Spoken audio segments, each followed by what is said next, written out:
नमस्कार दोस्तों, स्वागत है आपका कॉमर्स क्लासेस में। आर्थिक अवधारणा एवं नियोजन के दूसरे भाग में आज हम सीखने वाले हैं अंतिम वस्तु और सेवाएं। क्या होती है अंतिम वस्तु और सेवाएं, और वित्त वर्ष क्या होता है, मूल्य वृद्धि क्या होती है, इनके ऊपर आज हम डिटेल में चर्चा करने वाले हैं। तो देखिए, जो सबसे पहली बात है अंतिम वस्तु और सेवाएं, जिसके ऊपर हमने पिछले वीडियो में भी बात की थी।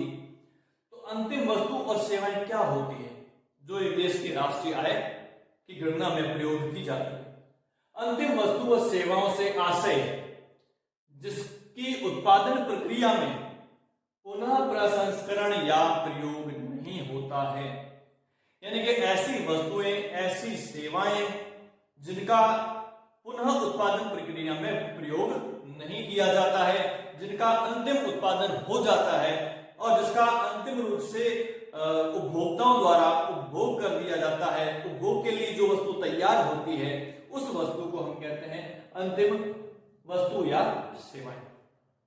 यदि कोई वस्तु अभी कच्चे माल के रूप में प्रयोग हो रही है तो वह वस्तु अंतिम वस्तु नहीं कहलाएगी, वह सेवा अंतिम सेवा नहीं कहलाएगी। जब कोई वस्तु अंतिम रूप से तैयार हो जाती है, मार्केट में बिकने के लिए तैयार है, उपभोक्ताओं द्वारा उसका उपभोग करने के लिए तैयार है, तो उस वस्तु को हम कहते हैं अंतिम वस्तु। यदि कोई वस्तु उत्पादन होती है लेकिन वो वापस किसी अन्य अगली वस्तु के कच्चे माल के रूप में प्रयोग उत्पादित होती है, तो उस वस्तु को हम अंतिम वस्तु का नाम नहीं दे सकते, उसे हम अंतिम वस्तु नहीं कह सकते हैं। अंतिम वस्तु वही होगी जो अंतिम उपभोग के लिए तैयार हो।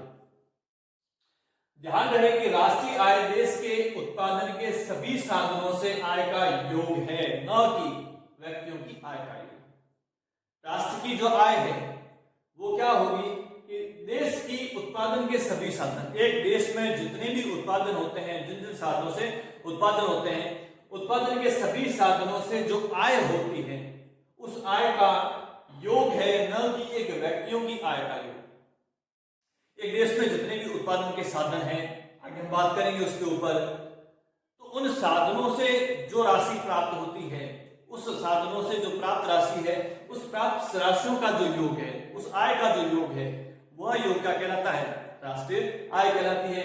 क्योंकि एक देश में जो व्यक्ति होते हैं उनकी जो आय होगी वो आय उनकी राष्ट्रीय आय नहीं कहलाएगी।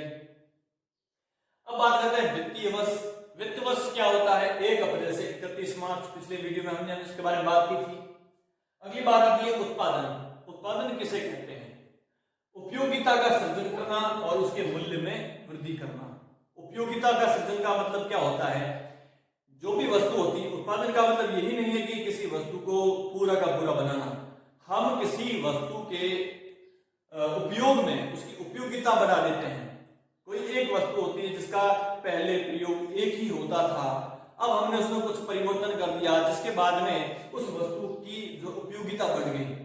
अब हम उस वस्तु का अलग अलग जगह पर भी उपयोग कर सकते हैं, जिससे क्या होगा कि उसकी अलग स्थान पर भी मूल्य वृद्धि हो जाती है, आय में वृद्धि हो जाती है।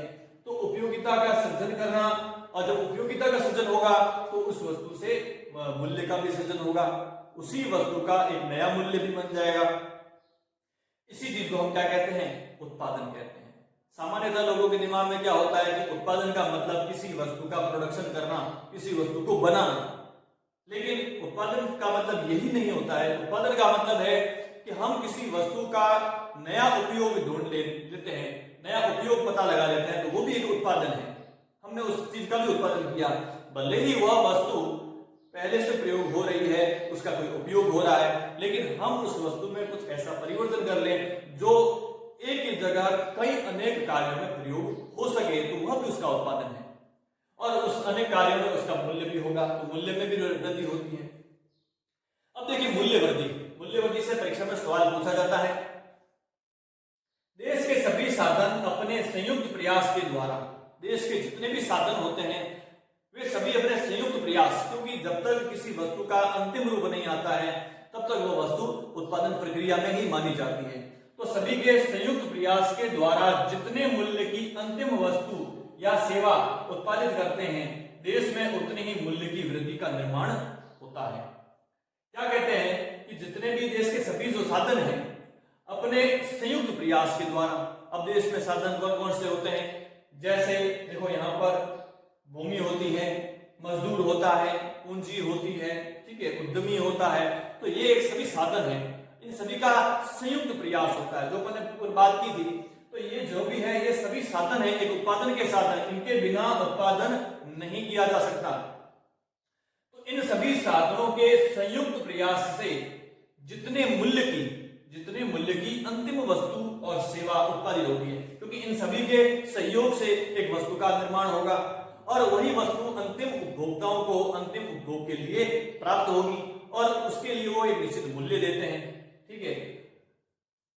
देश में उतने ही मूल्य की वृद्धि का निर्माण होता है। तो ये इन सभी के सहयोग से जितने वस्तु का मूल्य का उत्पादन होगा उतने ही मूल्य का देश में मूल्य वृद्धि का निर्माण होता है और यही मूल्य वृद्धि ध्यान रखना देश की राष्ट्रीय आय में प्रयोग होती है।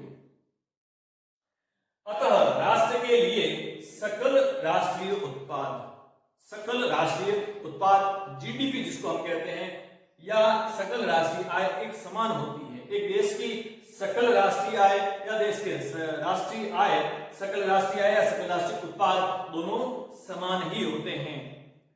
अर्थात एक देश के उत्पादन के सभी साधनों द्वारा एक वित्त वर्ष में, ध्यान देना यहां पर क्या कहता है कि एक देश के सकल राष्ट्रीय उत्पादन हम क्या करेंगे, किसी एक ही देश को लेंगे, उस देश में उत्पादन के जितने भी साधन हैं उन साधनों के द्वारा एक वित्त वर्ष में 1 अप्रैल से 31 मार्च के दौरान उत्पादन प्रक्रिया में योगदान के फलस्वरूप प्राप्त आय का योग, यानी कि इन सभी साधनों के सहयोग से देश में जो उत्पादन होता है उस देश में एक वित्त वर्ष में जो उत्पादन होता है वही वही उत्पादन क्या कहलाता है, उस देश की राष्ट्रीय आय कहलाती है, सकल राष्ट्रीय आय कहलाती है। सकल राष्ट्रीय आय की हम क्या करते हैं, एक ही देश की घरेलू सीमा के अंदर जो उत्पादन होता है वह सकल राष्ट्रीय आय के अंदर प्रयोग की जाती है। तो ये था आपके अंतिम वस्तु और सेवाएं और मूल्य वृद्धि, इसका आप स्क्रीनशॉट ले सकते हैं।